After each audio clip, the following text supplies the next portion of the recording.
Atención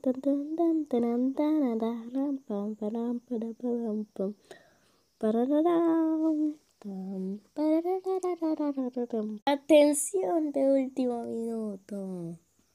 Deje de gritar, pues. Dije atención de último minuto. A nadie se le hace importante eso. Atención de último minuto. Pues a mí sí. ¿No crees que debería empezar el video ya que ando como medio minuto de intro? Ah, bueno, sí.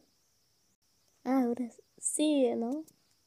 Lo que tengo que decirte es que soy un cademo. Ah, bueno, mejor.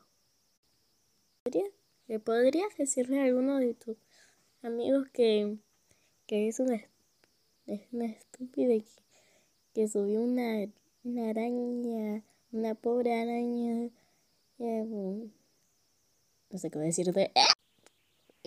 Quería decirles que están... Entonces, a ver, ¿cómo era que...?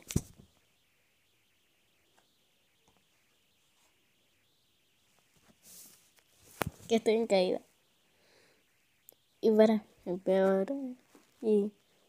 No, como que yo hice un video que sí, que está haciendo...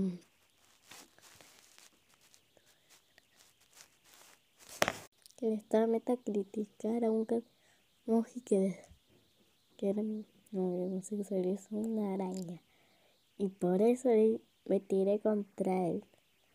No, más bien defendí a la arañita, porque con los animales, no.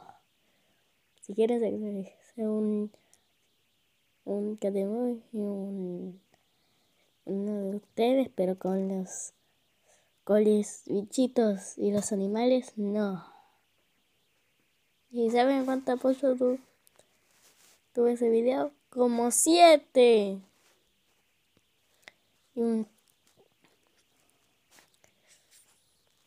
Y para empeorar las cosas, les voy a mostrar algo. Le entro en Roblox y como que... Y todos los jueguitos me deja jugar, pero un jueguito en específico, no. Miren lo que pasa cuando entro. ¿Vieron? Y les pasó eso alguna vez. Y si lo alcanzaron a arreglar, díganme.